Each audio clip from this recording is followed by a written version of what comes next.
Fala galera, tudo certo? Em vista de tudo que está acontecendo dessa guerra entre Estados Unidos, Israel e Irã, os olhos do mundo inteiro se voltaram para o Oriente Médio, né? E gerou essa preocupação toda com a democracia iraniana, com as mulheres iranianas.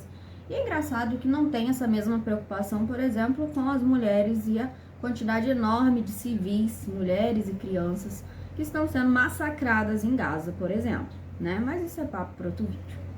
Hoje o assunto é Irã e, se tratando de Oriente Médio, é comum que exista, né, um afastamento e uma dificuldade de entendimento por parte da história e de como funciona o Oriente Médio em si, por conta justamente desse afastamento que a gente tem de olhar do Ocidente para o Oriente, no caso o Oriente Médio, e por conta também de um choque cultural muito grande, uma disparidade de costumes e tradições que soa muito diferente aos nossos olhos ocidentalizados.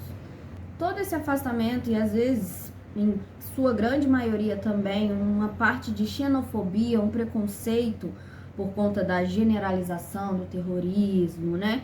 Então esse olhar já um pouco tendencioso em cima do Oriente Médio faz com que haja uma série de desinformações e uma série de informações manipuladas, sobretudo por parte da mídia aberta, que tem um lobby sionista muito grande. Então passa pano tanto para Israel quanto para Estados Unidos.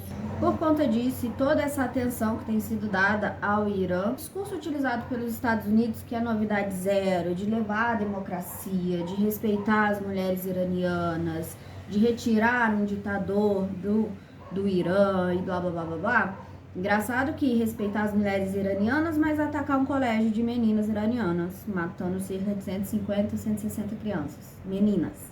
Mas tudo bem, quer respeitar as mulheres iranianas, ok. Compra esse discurso quem quiser. Mas o buraco é muito mais embaixo.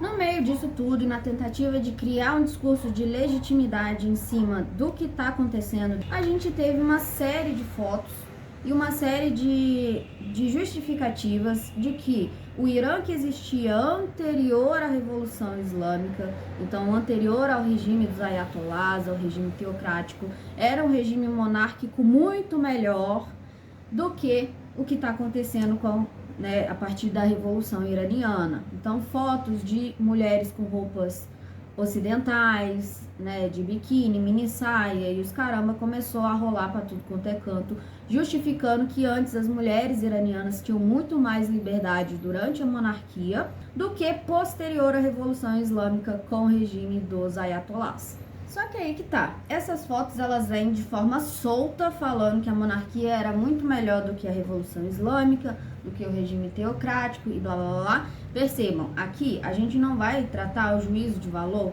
e eu sempre tenho que repetir isso, gente, falando de Venezuela, falando de qualquer situação e falando agora do Irã, não significa, ao analisar o contexto todo, que a gente passa pano ou que defenda um lado para poder criticar o outro. A gente pode criticar os dois lados, contanto que você mostre o leque de opções e fale de fato o que está vindo junto com essas fotos, esse contexto das fotos das mulheres iranianas mais ocidentalizadas. E é esse o ponto. Então não significa necessariamente concordar com o governo totalmente teocrático e dos ayatollahs, mas significa olhar também para as críticas em cima da monarquia que teve antes da Revolução Islâmica. Então vamos lá, vamos entender como que era o Irã antes da Revolução Islâmica de 1979. Antes da Revolução de 1979, que foi chamada de Revolução Iraniana ou Revolução Islâmica, a gente tinha uma monarquia, uma aristocracia no Irã. Essa aristocracia, então, a gente tinha a figura do Shah, Reza Pahlavi. Shah é tipo nação persa para monarca, líder, rei. E a gente tinha, então, essa dinastia Reza Pahlavi. E essa dinastia, que a galera que só tá jogando essas fotos não conta, não fala, eu pelo menos eu não vi aí trabalhar muito bem essa questão da monarquia iraniana, é que foi um período de monarquia muito repressiva, inclusive, muito autoritária. Então foi um contexto que precedeu a Revolução Islâmica, permeado de perseguições políticas, de repressão por parte da oposição ao monarca, período de intervenções estrangeiras absurdas, sejam elas do Reino Unido, do próprio Estados Unidos, e por isso teve esse período de ocidentalização, esse rompimento com as vestes tradicionais e tudo mais, que é essas fotos que a gente vê. E aí, meus amores, não dá para ser ingênuo. A partir do momento que a gente tem uma aproximação de países ocidentais no Oriente Médio, a gente pode imaginar por qual motivo. Já que na monarquia era tudo bom, maravilhoso e lindo, por que eles estavam cutucando lá? Petróleo, óbvio. O Irã, durante todo o século XX, assim como boa parte do Oriente Médio, estava passando por uma série de instabilidades políticas, de golpe sobre golpe, e essa aproximação com o Ocidente gerou um pouco de segurança por parte do Shah, Reza Pahlavi, mas também gerou uma série de consequências que vai possibilitar, lá em 79, a Revolução Iraniana. Durante o século XX, a gente tem que lembrar que a gente está saindo de um período de Segunda Guerra Mundial. Então, o Irã, durante esse período pós-Segunda Guerra Mundial, foi alvo de vários tipos de tentativa de intervenção estrangeira. E havia uma dúvida dentro do próprio país persa de qual postura tomar com relação à receptividade desses países estrangeiros, de qual lado você ia receber algum tipo de intervenção. E aí a gente tinha países como Reino Unido, Estados Unidos e a própria União Soviética também tentando aí, disputando zonas de influência dentro do Irã. Além do mais, a gente tinha pessoas dentro do próprio Irã, como o primeiro-ministro Mossadegh, que era já uma pessoa que acreditava no protecionismo desse petróleo iraniano. Então, para ele, na verdade, não deveria ter intervenção de lado nenhum. Então, a ideia do Mossadegh, do primeiro-ministro até então, era justamente estatizar todo esse petróleo iraniano. Já o Reza Pahlavi, o Shah Reza Pahlavi, ele já era mais pró-intervenção, no caso dos Estados Unidos, e ele incorporou essa ocidentalização para dentro do Irã, com vestimenta, com a cultura e tudo mais. Ele propagou essa cultura ocidental, e isso não só junto com a parte tradicional, falando da cultura iraniana, também gerou, por conta dessa questão do petróleo, que sempre foi o ponto X, o ponto alto da questão, acentuou as desigualdades sociais existentes já dentro do país persa. Então, como toda sociedade capitalista, onde a gente tem pessoas enriquecendo muito facilmente, de forma muito rápida, com a questão do petróleo, a gente vai ter uma massa da população que vai estar empobrecida e passando por questões de necessidades, inclusive de períodos de fome dentro do Irã. Para além disso, a gente vai ter uma série de repressão política por parte de toda aquela oposição ao governo do Shah Reza Pahlavi. Então, havia uma polícia do governo, que é a SAVAK, e aí, gente, não sei falar persa, me perdoa aí, mas vou deixar escrito aqui pra vocês. E essa polícia tinha, a função de conter e reprimir toda a oposição ao Shah Reza Pahlavi. Então, galera, não adianta olhar essas fotos sem saber o contexto por detrás dessa foto.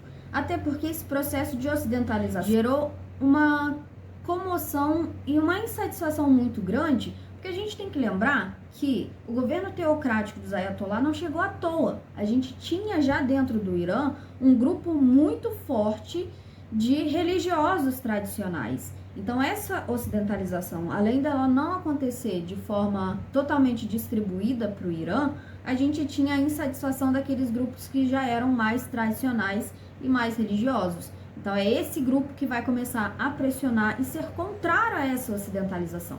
Que vários estudiosos trazem esse aspecto da ocidentalização por parte dos Estados Unidos como um incentivo de deixar o governo cada vez mais pró-Estados Unidos e assim facilitar o acesso ao quê? Mais uma vez, petróleo. Bom, tendo em vista tudo isso, esse breve resumo do período monárquico, a gente tem então até 78 uma série de protestos em cima de protesto, fossem eles contra a repressão do governo, fossem eles contra a ocidentalização por parte dos religiosos. Acontece que o resultado foi a Revolução Iraniana de 79, que pôs abaixo o monarca, o Shah Reza Pahlavi, e entra o período teocrático, que é esse período que a gente conhece até então do Irã, que é dos Ayatollahs. Primeiro com o Ayatollah Khomeini, depois o Khamenei, que recentemente faleceu, e agora a gente tem o novo Ayatollah. Então a gente tem, se vocês pegarem qualquer livro aí sobre a Revolução Iraniana, sobre o mundo persa e tudo mais, vocês vão perceber que o Império Persa e o próprio Irã nunca foi colônia de ninguém. Os caras nunca deitaram pra ninguém, não vai ser agora que vai deitar. Então, desde sempre, esse caráter anti-imperialista sempre foi muito forte no Irã. E a gente continua vendo isso muito forte dentro dessa guerra atual.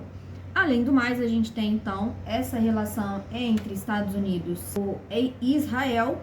E Israel tem um confronto também já de muitos anos com o Irã. E a gente pode acentuar o fato de que hoje o Irã é um dos principais fatores que impede Israel de conseguir o que eles chamam de grande Israel. Então assim, juntou o útil ao agradável, Estados Unidos e Israel bombardear o Irã e acontecer essa guerra toda. Enfim, o que é interessante de perceber, inclusive com a própria Revolução Iraniana, é que os países em si têm capacidade de lidar com seus próprios problemas. A própria Revolução Iraniana é exemplo disso. Não estavam satisfeitos, fizeram a revolução e instauraram um novo sistema. E aí isso traz outro ponto que é diretamente ligado ao início da guerra, que é os fatores econômicos.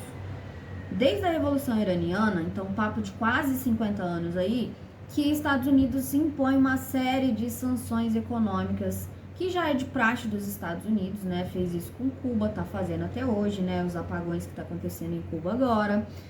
Fez com a Venezuela. Então, assim, já é de praxe esse sufocamento econômico por parte dos Estados Unidos. Então, Bom, e por conta disso, antes mesmo de haver a intervenção dos Estados Unidos e de Israel, a gente chegou a ter na mídia, né, notícias sobre grandes manifestações que estavam acontecendo dentro do Irã.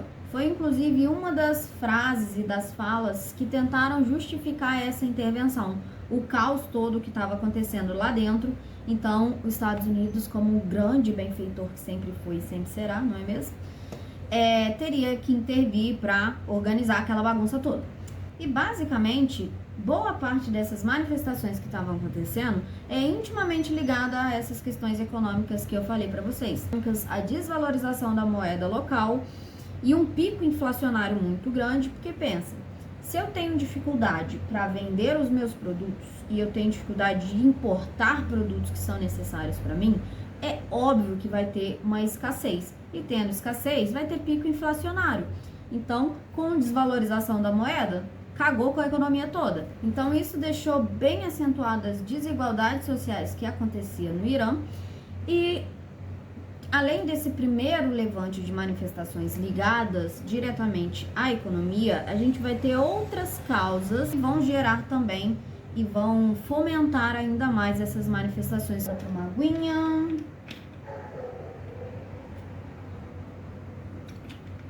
E aqui a gente esbarra também na complexidade do Irã. O Irã ele é composto por várias províncias. Lembrando que o Irã não é um país árabe, é um país persa, de islâmicos xiitas e não sunitas. Então a gente já entra num buraco negro de informação que confunde a cabeça da gente. Então, por si só, nós temos grupos separatistas como os curdos, o Khuzistão, temos os monarquistas, que é da dinastia Reza Pahlavi, que deseja voltar ao poder e instaurar novamente uma monarquia. E temos também o grupo do MEK, que é os Mujahedins. É isso? Vai estar escrito aqui. Esse grupo dos MEK, grupo que tem por finalidade derrubar a teocracia dos Ayatollah e instaurar uma república, mas uma república que tenha por aliado quem? Estados Unidos. Muito bem.